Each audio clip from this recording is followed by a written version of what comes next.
I've so far kept out of talking about the submersible story, but that has come to an end now with this video because I find this interesting. Now, of course, there'd been a lot of the discussion about the this this doomed submersible that took uh, four extremely rich people who were uh, possibly all billionaires, or at least extremely rich enough to be able to pay $250,000 each to get on this death trap, to get on this Ocean Gate submersive uh, that it seems clear now was not safe to plunge 2 miles deep into the ocean depths just to get to see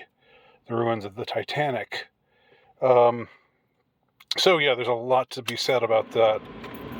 Um, this company and how they cut corners, and how the guy said the guy who turned out to be the captain of this doomed vessel, how he apparently said, well, we didn't want to hire a bunch of 50-year-old white guys. Um, we wanted it to be more dynamic, so we hired women, a bunch of women, and still mostly white people. But anyway, one of the Titan sub passengers was WEF, was WEF. He was a WEF. This is from the Vigilant Links, which is a part of the Vigilant Citizen page. So this guy, Shahzada Dawood, was on the submersible, and he was WEF. He was a WEFie. So let's see what the WEF has to say about him here. Whatever, get rid of that. So there he is, Shahzada Dawood. He was apparently half Pakistani, half English. Shahzada's Dawood. Why do they have that? Come on, World Economic Forum. You're better than that. You're better than to have a typo like that. Shahzada's '(S) Dawood joined the board of Engro Corporation in 2003, currently serves as the vice chairman. He has over 2 decades of experience in corporate governance and the transformation of industries. Transformation of industries. Boy, that doesn't sound sinister at all. Transforming them into what? Including growth and innovation opportunities through mergers and acquisitions. Murders and executions, as Patrick Bateman would call it, of diversified public listed companies across textiles, fertilizers, foods, and energy. Shahzada is a leading voice in the institutionalization of key international networks and contacts. He aspires to a sustainable future.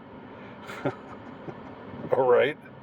And believes in inclusive business models involving low-income communities building value chains along business interests. Yeah, just blah, blah, blah, corporate gobbledygook. In line with this, Shahzada serves as trustee of the boards of the Engro and Dawood Foundation. Now, Dawood, isn't that a company out of... I don't know. I guess I shouldn't speak out of hand here, or out of mind. I guess I should just read what's before me. In addition, he is a member of the Global Advisory Board for Prince Charles Charity. Good old Prince Charles, now King Charles. I'll have you know, Prince no longer. Now he's the king, and it's good to be the king. Prince's Trust International. In December 2020, he also joined the board of trustees of the SETI Institute. So lots of high-profile, connections here. Shahzada serves as director across boards of various industries. Well, he did, doesn't anymore. Including investment holdings like the Dawood Corporation, Dawood Hercules Corporation Limited, and Patek Limited. He holds a master's MSc in global textile marketing from Philadelphia University, USA, and an LLB from Buckingham University, UK. All right, a lot of that just sort of was like, what does that really mean, and who are these corporations? Most of these places I haven't heard of. There are a couple of red flags, like that he works for the Prince Charles charity for now King Charles III, who has some dubious connections with this globalist lot, and of course it was his father who said he wanted to come back as a virus and kill billions of people because he wanted to help in the depopulation effort. That was what Charlie's dad said. And of course, Charles also famously or infamously was good friends on extremely good terms with Jimmy Savile, who was knighted by the Queen. He received a knighthood, and also he supposedly was if you can believe this, was acting as a mediator, as a marriage counselor for Prince Charles and Lady Di, or Princess Diana, in their troubled marriage. So yeah, some dubious connections here. The most dubious one of all is that one. World Economic Forum. You will own nothing and be happy. Yes, you will. So they say. All right. Let me just also talk about one other aspect of this story. So this is something from the Lugan Press, that this is like from Yahoo, and I think it's also like an NBC or one of the networks' accounts. So I don't know whether this is believable or not, but it seems like we can. They don't lie all the time, just most of the time. So anyhow, this seems like a believable story, and it's also somewhat disturbing. Billionaire father's 19-year-old son was reportedly terrified about Titanic-bound excursion, aunt says. So there they are. There's Mr. Daewoo on the right, the billionaire father, and that's his son, unfortunately, both deceased now. Especially unfortunate for the son. He's an innocent in all of this. I don't know how innocent this guy is. Businessman Shahzada Dawood and son Suleiman Dawood were two of the 5 passengers on the Titanic-bound excursion. And they're there again. Ozma Dawood is speaking out about her nephew, Suleiman, who was one of the passengers. According to NBC News, Ozma shared that Suleiman went on the voyage to please his father.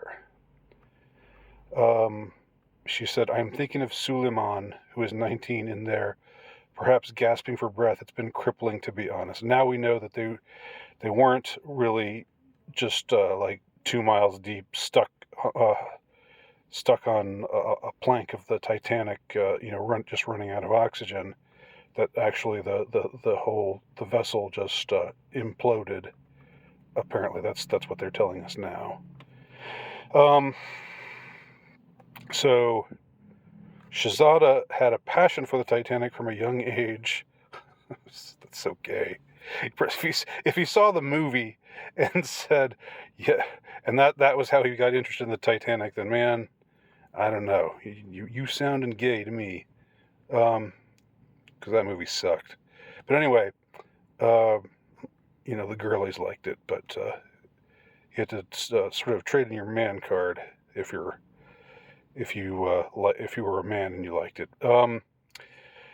Just my opinion. So prior to the vessel's June 18th departure, Shirzada shared his excitement in an Instagram post, writing that he was proud to take part in the voyage as a mission specialist.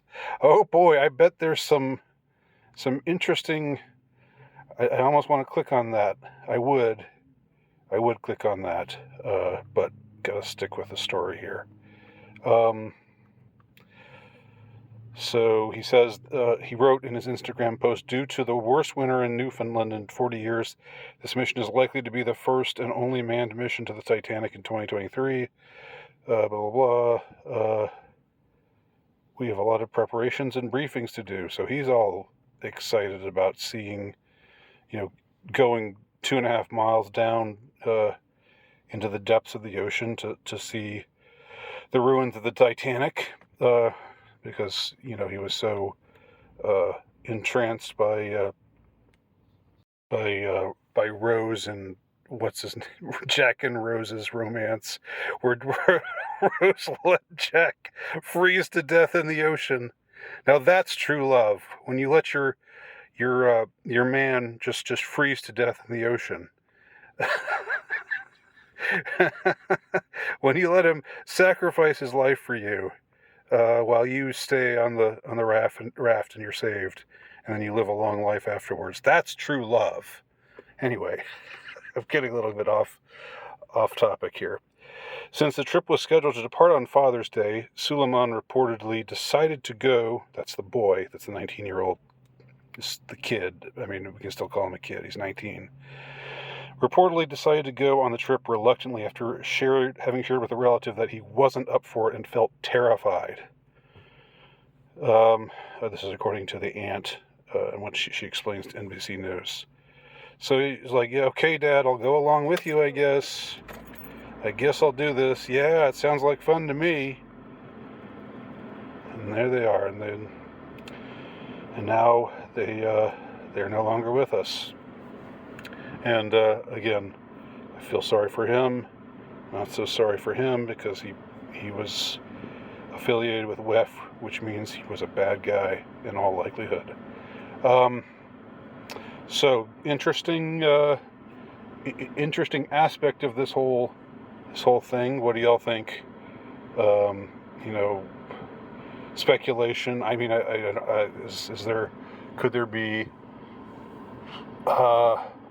I don't know, could this be something where he was the man who knew too much and had to be taken out? I don't know. I'm just, it's or it could just have been what it looks like, just this accident which happened due to, the neglect of those running the Ocean Gate company, and their shoddy craftsmanship of the submersible. So let me know what you think below. Thanks for watching. Talk to y'all soon.